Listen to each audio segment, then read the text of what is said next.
అందరికీ నమస్కారం. ఈరోజు విశాఖపట్నం పశ్చిమ నియోజకవర్గంలో 2 ఏళ్లకు చంద్రబాబు రాష్ట్ర ప్రజల్ని ఏ రకంగా వెన్నుపోటు పొడిచాడు అనే కార్యక్రమంలో భాగంగా మరి పశ్చిమ నియోజకవర్గ పరిశీలకులు పెద్దలు సీనియర్ నాయకులు డాక్టర్ జహీర్ అహ్మద్ గారు, అలాగే కార్పొరేటర్సు, మాజీ కార్పొరేటర్సు, అధ్యక్షులు, స్టేట్, సిటీ, యూత్, అలాగే వివిధ విభాగాల్లో ఉన్నటువంటి నాయకులు, మహిళలు భారీ సంఖ్యలో ఈ యొక్క కార్యక్రమానికి విచ్చేసి విజయవంతం చేసినందుకు ప్రత్యేకంగా వారందరికీ కూడా ధన్యవాదాలు తెలియపరుచుకుంటూ, మీడియా మిత్రులందరికీ కూడా ఈ సందర్భంగా పశ్చిమ నియోజకవర్గం తరఫున ధన్యవాదాలు. ప్రధానంగా చంద్రబాబు నాయుడు అధికారంలోకి వచ్చినప్పుడు డబుల్ ఇంజన్ సర్కార్ వస్తుంది, ప్రమాణ స్వీకారం చేసిన రోజు నుంచి జగన్మోహన్ రెడ్డి ఏవైతే పథకాలు ఇస్తున్నాడో వాటితో పాటు సూపర్ 6, సూపర్ 7 అని చెప్పి ప్రజల్ని మభ్యపెట్టి ఓట్లు వేయించుకొని అధికారంలోకి వచ్చిన తర్వాత గత 2 సంవత్సరాలుగా అనేక సందర్భాల్లో మరి మేము మాట్లాడడం జరిగింది. బాబు షూరిటీ మోసం గ్యారంటీ కార్యక్రమం ద్వారా మరి అన్ని వార్డుల్లోనూ కూడా కార్యక్రమాలు పెట్టి పెద్ద ఎత్తున నిరసన కార్యక్రమం చేస్తే ఆయన ఇచ్చింది ఒకే ఒకటి, అదేంటి అని అంటే ఫ్రీ బస్సు. అంటే చలనం లేనటువంటి ప్రభుత్వం. చంద్రబాబు నాయుడు మరి ఆయన నైజమే వెన్నుపోటు. మొదటి నుంచి కూడా మోసం, దగ. మొన్న ఎలక్షన్లో 24 ఎన్నికల్లో ప్రజలు నమ్మారు, ఈసారి అలా చెయ్యరు, మా మేలు జరుగుతుంది, మంచి జరుగుతుంది. జగన్మోహన్ రెడ్డి 2,76,000 కోట్లు నేరుగా అక్కా చెల్లెమ్మల అకౌంట్లు వేస్తే, మా అకౌంట్లు వేస్తే చంద్రబాబు నాయుడు ఇంకా ఎక్కువ వేస్తాడు, మనం ఆర్థికంగా నిలదొక్కుంటామని చెప్పి నమ్మి ఓట్లు వేశారు. ఒకటే సూటిగా ఈ ప్రభుత్వానికి అడుగుతున్నా, మీరు 430 మేనిఫెస్టోలో పెట్టారు, మేనిఫెస్టోనే తీశారు ఆన్లైన్లో లేకుండా. మరి ఇప్పుడు మేము ప్రదర్శన చేసాం, మేనిఫెస్టోని తీసి బూడిద చేసాం. ఎందుకంటే మీరే మీ డెమోల్లో లేకుండా చేశారు. దానికి నిరసనగా మేము ఈరోజు ఈ కార్యక్రమం నిర్వహించాం.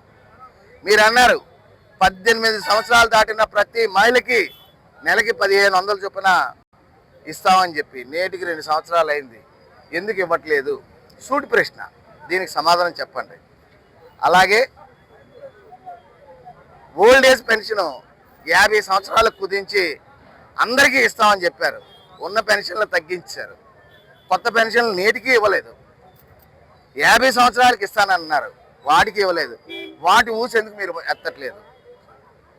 నిరుద్యోగ వృత్తి నెలకి 3,000 రూపాయలు చొప్పున ఇస్తానన్నారు, నేటికి ఇవ్వలేదు.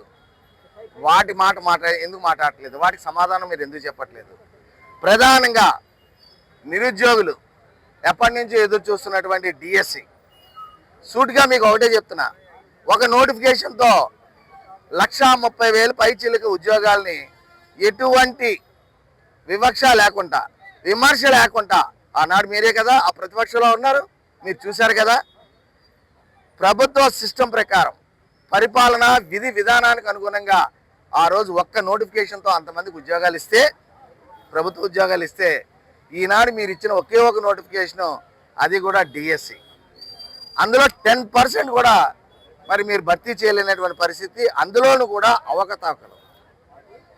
ఏ రకంగా మీరు జీవోలు ఇచ్చి పక్కదారి పట్టించారో, కష్టపడినటువంటి వాళ్ళకి ఏ రకంగా అన్యాయం జరిగింది అన్నది వాళ్ళు గొంతెత్తి మాట్లాడుతుంటే దానికి సమాధానం చెప్పకుండా మీరు ఎదురుదాడి చేసి ప్రతిపక్షాలు నోరు నొక్కాలి అనే చేస్తున్నటువంటి ప్రయత్నం దుర్మార్గం, అమానుష్యం. మీరు నిబద్ధత ఉంటే, నిజాయితీ ఉంటే, మీ పరిపాలనలో కానీ శుభ్రత ఉంటే సిబిఐకి మేము డిమాండ్ చేస్తున్నాం. స్వచ్ఛందంగా మీరు సిబిఐ ఎంక్వైరీ చేయించండి, చేతులు కడుక్కొని స్వచ్ఛంగా బయటికి రండి. మీలో తప్పులు ఉన్నాయి కాబట్టి, తప్పులు దొల్లే కాబట్టి నిన్న ప్రెస్ మీట్లోనే విత్ ఎవిడెన్సెస్తో మాజీ ముఖ్యమంత్రి, వైఎస్ఆర్ కాంగ్రెస్ పార్టీ రాష్ట్ర అధ్యక్షులు, మా నాయకులు జగన్మోహన్ రెడ్డి గారు క్లియర్గా అన్నీ కూడా సవివరంగా విత్ వీడియో రికార్డ్స్తో పాటు బయట పెట్టడం జరిగింది. వాటికి సమాధానం చెప్పరు. ఈ రాష్ట్రంలో అభివృద్ధి గురించి మాట్లాడరు. ఏం మాట్లాడినా అమరావతి 1,00,000 ఎకరాలు, అమరావతి 1,00,000 ఎకరాలు, అమరావతి 1,00,000 ఎకరాలు. ఇది ఎక్కడ న్యాయం అండి? దేశంలో ఎక్కడైనా కానీ ఒక క్యాపిటల్కి 1,00,000 ఎకరాలు ఎక్కువ చేసిన ఎక్కడైనా చేసింది ఉందా? దాఖలాలు చూపించండి. మీరు చెప్పండి. వాటి మీద మాట్లాడరు. మీరు ప్రభుత్వం వచ్చిన వెంటనే పెట్రోల్ ధరలు తగ్గించి నియంత్రణ చేస్తాను అన్నారు. పెట్రోల్ ధరలు పెరుగుతూ ఉంటే దాని మీద మాట్లాడరు. మిగతా రాష్ట్రాలతో పోల్చుకుంటే మన రాష్ట్రంలో ఎక్కువ రేట్లు నడుస్తూ ఉన్నాయి. దీనికి సమాధానం ప్రజలకు చెప్పరు. ఉచిత సిలిండర్లు అన్నారు, అక్కడ అరా 1, 2 ఇచ్చారు. 6 సిలిండర్లు బకాయి ఉంది. మరి అవి ఇవ్వాలి కదా. ఇవన్నీ మీ అసమర్థత కదా. ఇవన్నీ కూడా మీరు ప్రజల్ని మోసం చేయడం కదా, ప్రజల్ని వెన్నుపోటు పడవడం కదా. మీరిచ్చినటువంటి వాగ్దానాలనే మేము మాట్లాడుతున్నాం. మేము లేని మేము మాట్లాడట్లేదు. తల్లికి వందనం అన్నారు, 13,000 కోట్ల పైచిలుక తల్లికి వందనానికి బడ్జెట్లో పెట్టాల్సి వస్తే మీరు ఇస్తుంది ఎంత? 8,000 కోట్లు. అంటే అక్కడే సుమారు 5-6 కోట్లు కోత విధించారు అని అంటే అందరికీ మీరు ఇవ్వట్లేదని మీరే ఒప్పుకుంటున్నారు.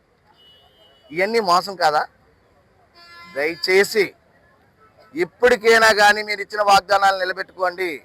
త్వరితగతిన అన్నీ కూడా పూర్తి చేయండి. లేకపోతే ఈ నిరసన కార్యక్రమాలు మరింత ఉధృతంగా ముందుకు తీసుకెళ్ళడం జరుగుతుంది. ప్రజల్లో చైతన్యం తీసుకురావడం జరుగుతుంది. ప్రజలు తిరగబడే పరిస్థితి ఏర్పడుతుంది. దానికి మీరు సిద్ధంగా ఉండండి అని చెప్పి కూటమి ప్రభుత్వంలో ఉన్న నాయకులందరికీ కూడా విన్నవిస్తున్నాం. Thank you.